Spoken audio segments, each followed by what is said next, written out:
Welcome to the TK Show with the Athletic Bay Area's Editor-in-Chief, Tim Kawakami.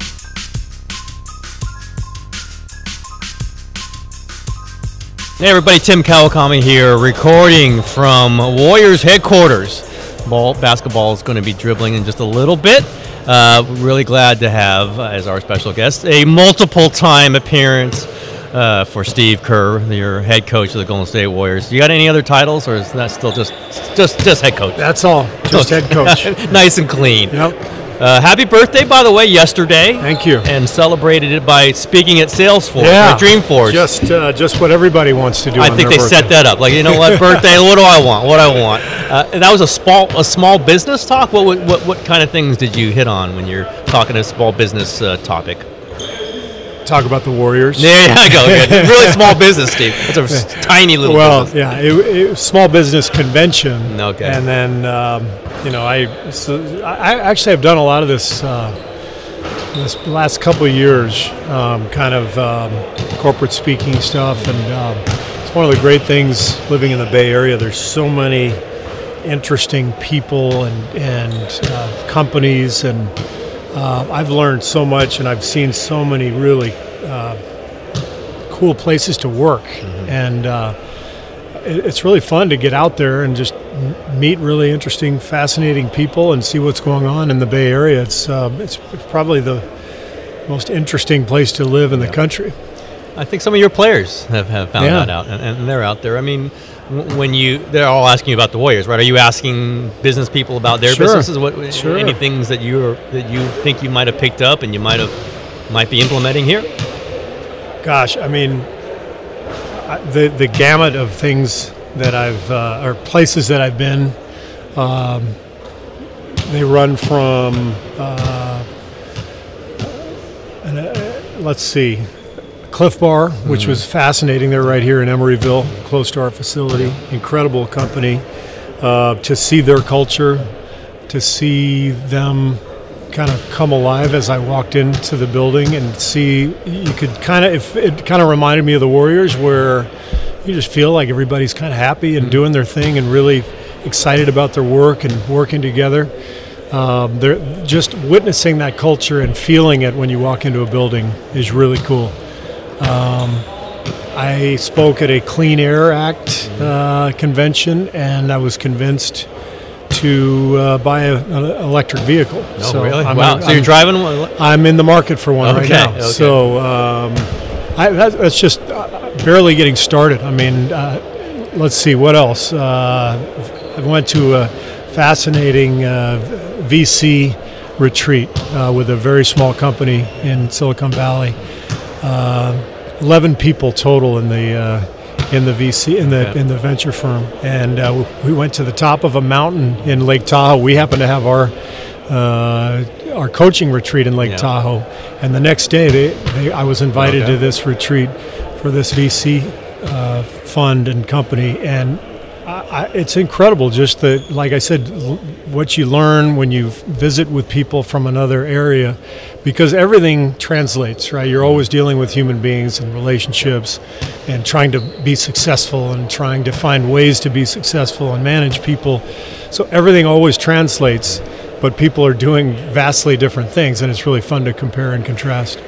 All right, let's bring it to the basketball team, the training camp. The fourth day of training camp, fifth day, it's basically over, right? Now it's theoretically over. You're playing a game tomorrow. I told the guys when we started that technically our camp is going to go all the way till the Seattle game next week. So it's kind of a 10-day camp it's not set in stone, but really I look at the first week or 10 days where you're putting in the foundation of your defensive principles, and your practice sessions take on a little more of a load in terms of the drill work and the fundamental stuff. And then once we get past that Seattle game next Friday, I think we'll settle into a more normal game day and practice day routine. By this time last year, you had some players you were really talking up, that you were really happy with. Them was Kevon Looney, as I remember clearly. We'd ask you about some other guys, and you'd say, "Well, by the way, there's Looney's really stepped." Yeah. Is there a younger player who hasn't played significant minutes that who you think is kind of popping right now? Well, it's been a really good group. Our young guys who are camp invites, some of whom will end up in Santa Cruz with our G League team. It's a really good crop. But just from watching for 4 days and eliminating the obvious, Steph, Clay, KD, Draymond all look great, right? Jonas Jerebko, he's good. Really good. He's physical. He can shoot the three. He can put the ball on the floor. He knows how to play. Quinn Cook, we played a 24-minute scrimmage yesterday. Quinn Cook, I think he had 30 points. Wow. I mean, he made every single shot until the final 2 minutes. He finally missed a couple. I mean, I'm serious. I think he was maybe 14 for 16 or something. He is coming in with so much confidence. And then what's really fun is watching Damian Jones play with the first group. I'm going to start him here in the preseason probably for at least several games and give him a chance. So that's kind of what I'm looking for is the youth and the new guys and seeing how they all fit in. How's Jacob Evans looking so far? He's looked good. He's solid. He's strong defensively. He's never going to jump off the page, but he's going to do really smart things. He's going to make the right play. He's not going to turn the ball over. He's going to fit in with whoever he's playing with. So, the biggest question for Jacob will be, can he make the shot consistently? And we'll see as he goes. How much do you want a guy just to take it? Just to, let me see you take it, because obviously there's been issues with that with this team recently. Or if he's missing, does he not take it? I mean, where is the line in a young player? Let's say right now, just take the shot. I want to see you take the shot. You definitely want to see that because if you don't shoot it, this league will expose you quickly. You got guys like Draymond who are going to play 15 feet off of you and talk smack. In practice. You're scared. So this league is unforgiving, and I'd much rather see a guy just pretend that he's confident and let that thing fly. Just go and keep shooting until they start going in. If you stop shooting, you're in some trouble. Do you think there is a mental part? I think we've talked about this a little bit, and some of your guys have mentioned it. When you're on a team with Steph Curry, Kevin Durant, Klay Thompson, there's just the basketball gets heavier in your hands because you don't want to miss a shot when those guys are on the floor, or two of them or one of them. There's an added responsibility. I just added fear of missing shots when you're on the floor with those guys. Could be. I mean, I think there was some of that with Chicago when I played for the Bulls that you didn't want to let Michael Jordan down, and you knew you were going to play in big games, so the shots became bigger shots. And because we're a good team and because we're playing deep into the playoffs, there's more pressure on our guys than there are on, say, a lottery team or whatever. So that could be a factor. You mentioned when asked about McCaw, like how long can you wait before you start tweaking your rotation or figuring out someone else can take that role? Are you getting to that point here, or is this going to be a little while longer before it starts to get serious about him missing time? Honestly, I don't even think about the situation in those terms. We have our first preseason game coming up here Saturday night. We're just going to play. We're going to play with who we've got. We got Sunday off. We'll practice Monday. We all want Patrick to be here.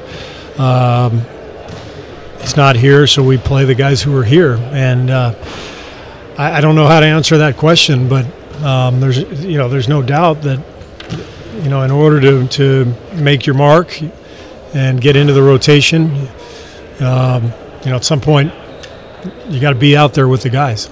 Football coach would be saying, "Oh, these young guys, I could see going with them. They might be winning the spot, but."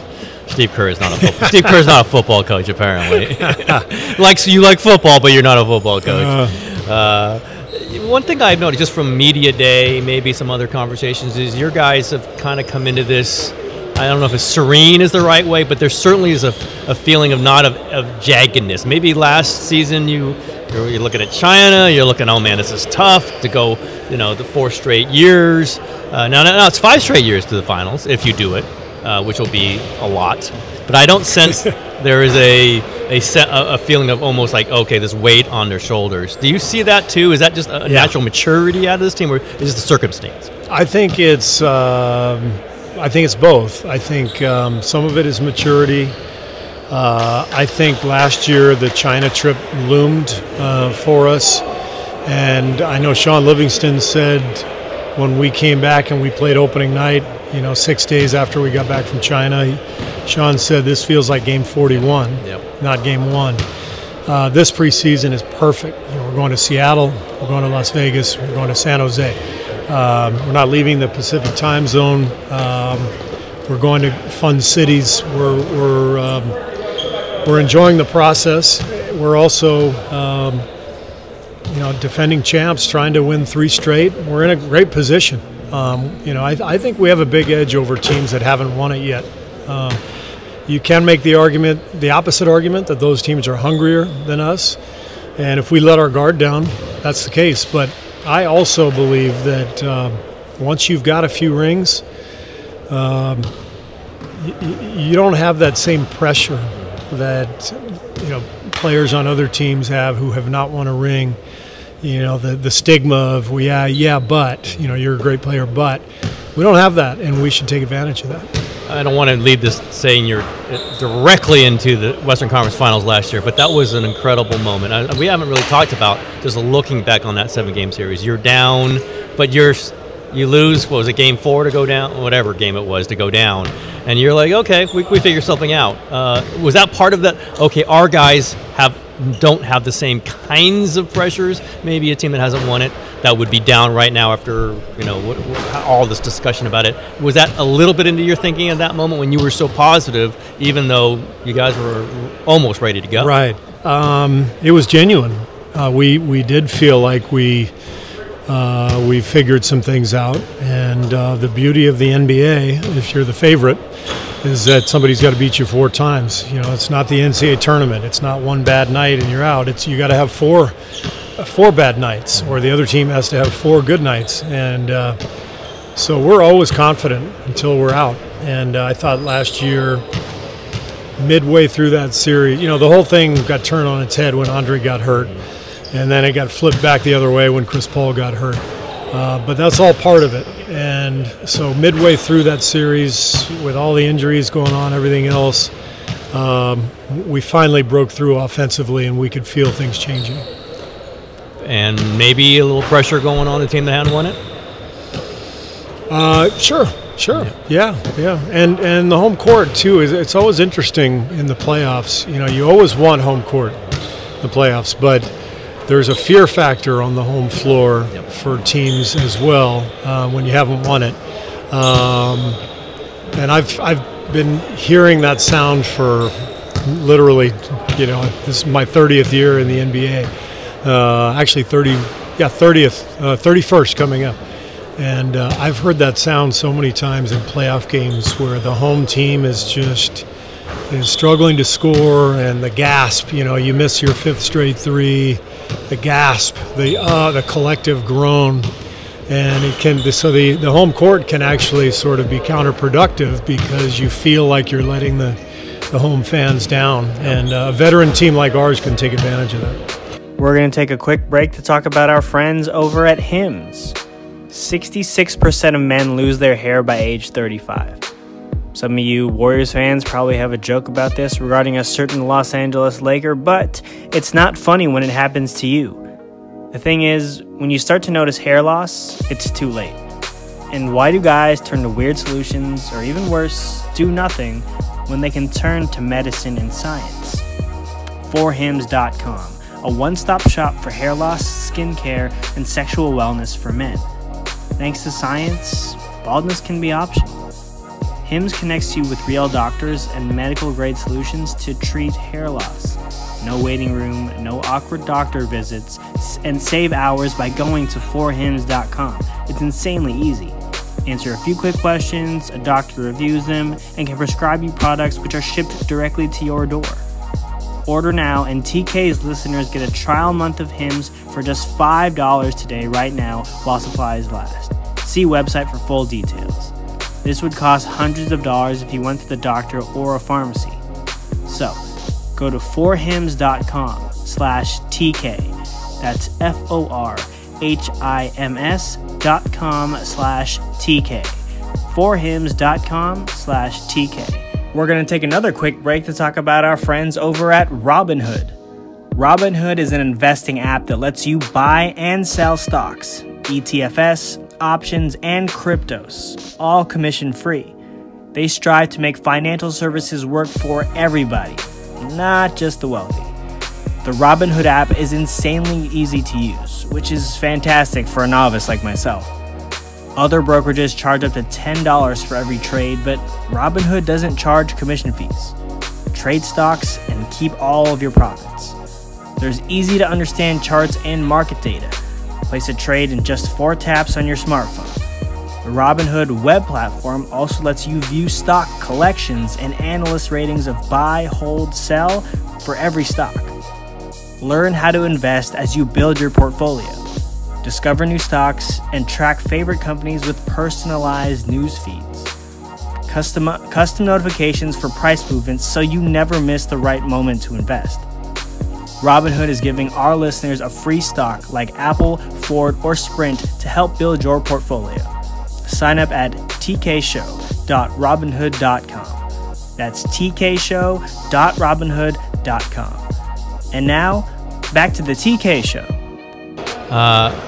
You look at the way the league might have changed in the offseason. A certain player ended up in L.A. Have you talked to Luke at all about, hey, you know, LeBron's there. Isn't it interesting that you got this team and he's got LeBron and that team? Is not asking you for the specifics of a conversation, but does it strike you guys as interesting that you two guys are the ones who have these players right now? We didn't really talk about the fact that it was interesting. It was more because we're such good friends. It was more, you know, let's talk about, you know, how you coach the team in that situation and what the dynamics look like. And you know, I offered advice and he bounced some things off me. And but that happens every year. The fact that we're now rivals, you know, we're now big rivals with each other. You hate each other now, obviously. Yeah, we can't stand each other, but no, he's. I'm excited because I mean it's going to be rocking when the Lakers come to town and when we go to Staples. The atmosphere is going to be electric, and the fact that Luke's down there, you know, one of my best friends. We're always able to separate basketball from friendship, and it'll be fun to compete against each other.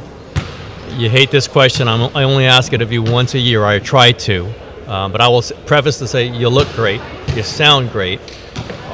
Is there a significant improvement, would you say, there is. In the way you feel lately? There is, yeah. Thanks for asking. I mean, I even played a little golf this summer. Amazing. Yeah, amazing. It had been a couple of years since I got out and swung a golf club, and I played a few rounds late in the summer down in San Diego, and so I am doing better. And man, what a long haul!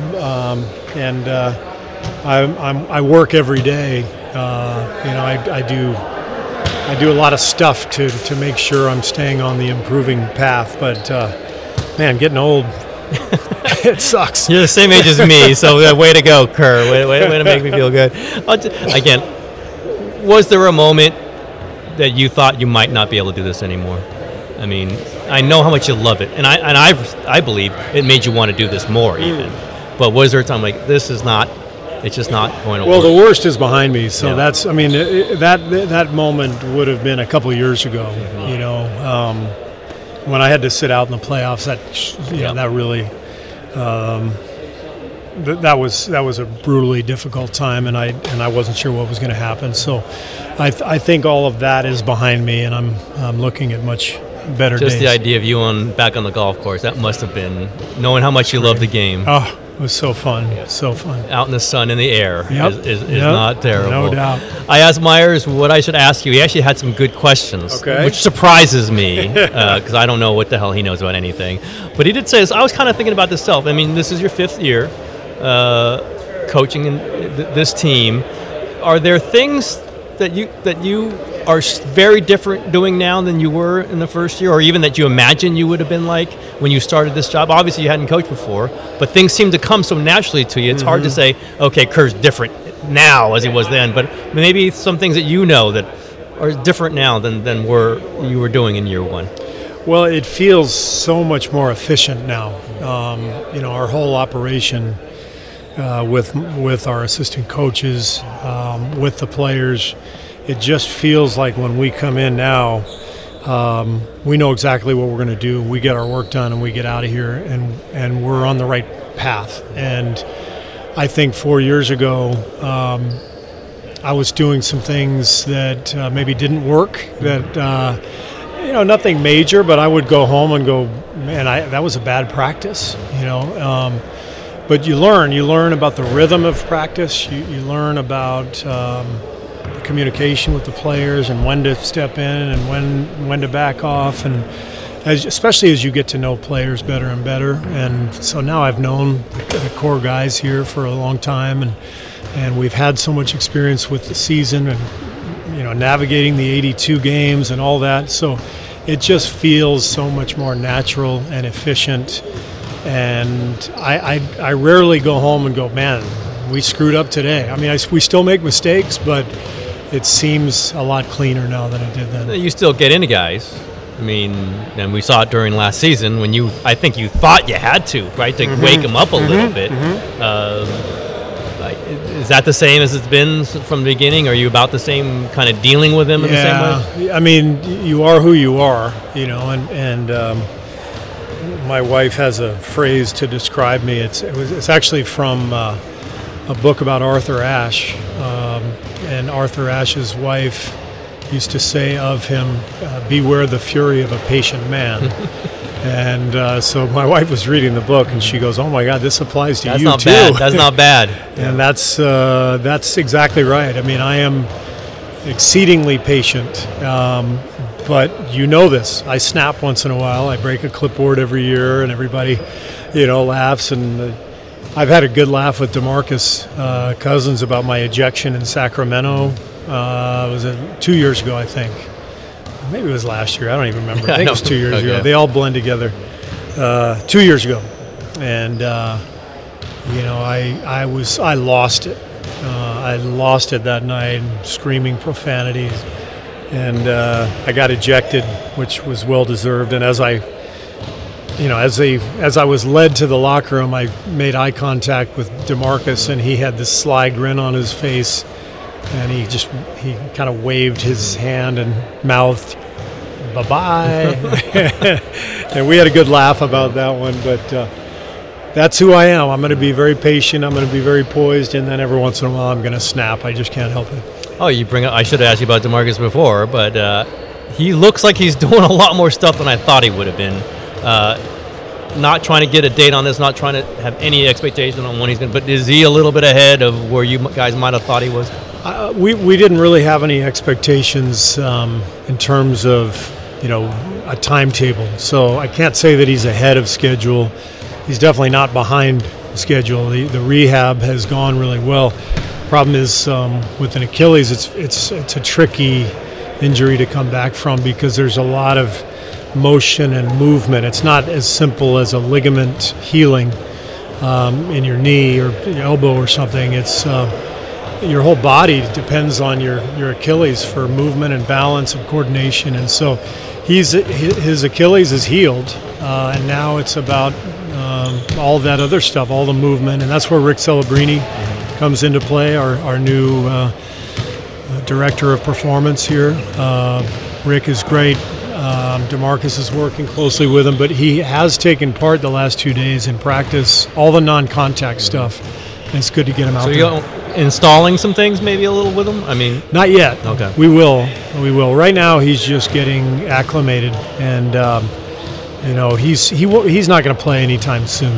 I mean, he's got to work and get in shape and make sure his body is strong enough to handle the grind. The worst thing we can do is bring him back early, and he's nowhere close right now to that. Doesn't mean he won't be close, a few weeks from now or a couple months from now. We don't know exactly what the date is, but it's going to happen. But the frustrating thing for him is, I told him it's been a long, or it's going to be a long grind. It's 9 months, so be patient. And he said, well, it already has been a long grind at this point. I think it was 9 months ago, the injury. So I feel for him. It's a long process. Can you imagine him? Can you picture him already in your offense? I've pictured him like, I love Bogut. I'm not ripping him, but a Bogut who can shoot, but used like that. Bring him up high, have him pass down low, turn around, take the shot, then maybe even float out to the three-point line. Is that kind of what you're imagining for him? Yeah, he's a brilliant passer, and we've always loved bigs who can pass.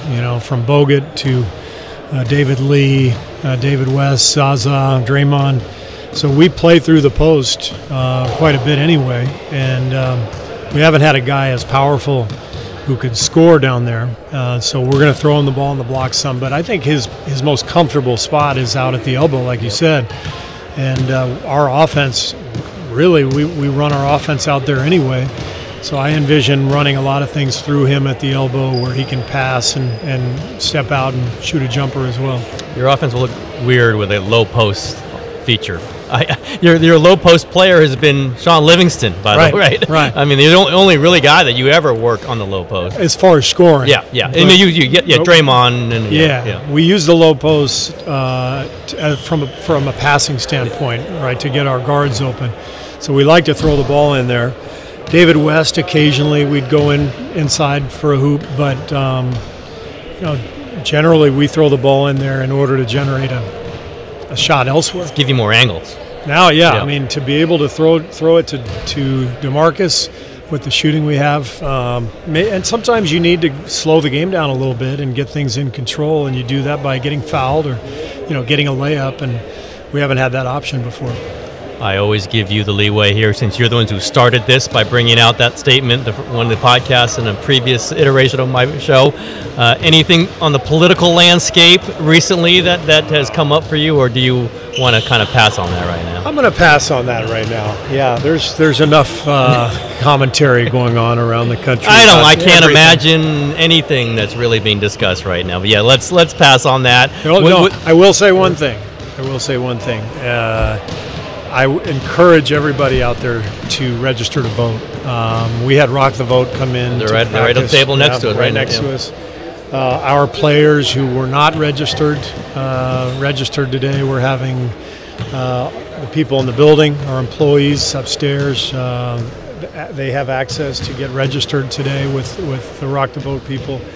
I think the midterm elections have never been more important, and I just encourage everybody because we are a system of checks and balances, and our institutions are really important.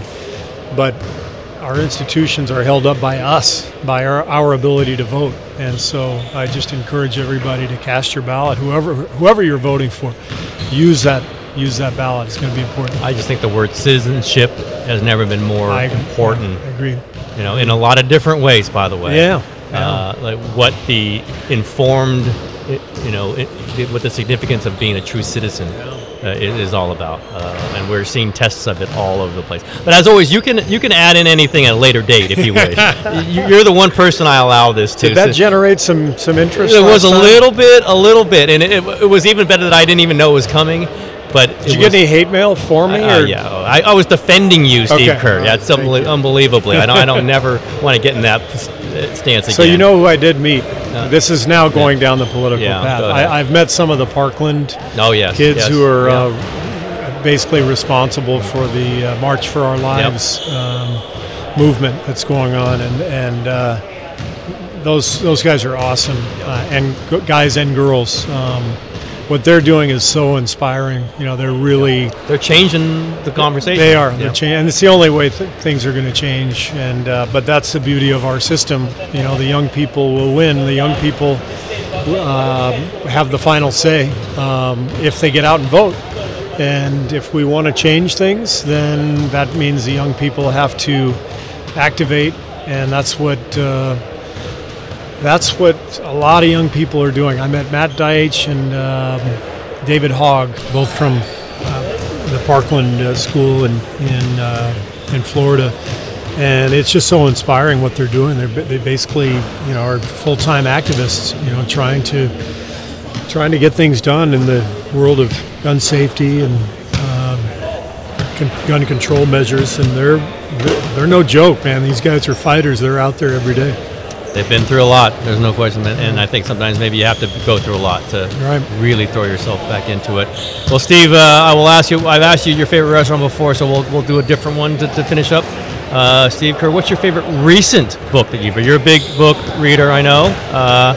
And you find anything recently that you really recommend? I got on a good run this summer and read several books that I really got into, and the one that stands out is Bad Blood. Okay. You know the book? Yeah, I bought it, by the way, on your recommendation. I haven't read it yet. Okay, yeah. It's Theranos? Yes, yep. Yeah, and it reads like a thriller, like a novel, but the story of the Silicon Valley company that created what they thought was going to be a novel way to test your blood without having to draw blood, but just prick your finger and use a droplet of blood. The story is incredible. It's amazing, but especially living here in the Bay Area, it's kind of fun to read because you recognize some of the names and you get to know kind of some of the people and places, and just an amazing tale that just almost seems like it's not real, but it is. And also the startup culture, I imagine, is discussed in there. Just the the go mentality and and you've got all these genius kids coming out of Stanford who are brilliant, but maybe not yet ready to manage a bunch of people and manage a company, and it shows you kind of the dichotomy there in certain startups. Some, not all. No, not I all. Don't think but, so.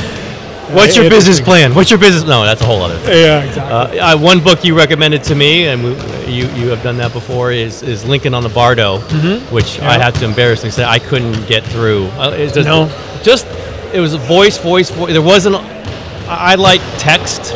And it was it was all. And is it that way through the entire book? Yeah, it took a little while to figure out what was going on. It's a little whimsical, but it was. I got into it. Yeah. But like I said, I got on a run, so that might have been one that if I had read during the season, I wouldn't have gotten into. I'm going to try getting back into it. Sometimes I can do that. Yeah. But it just was, voice.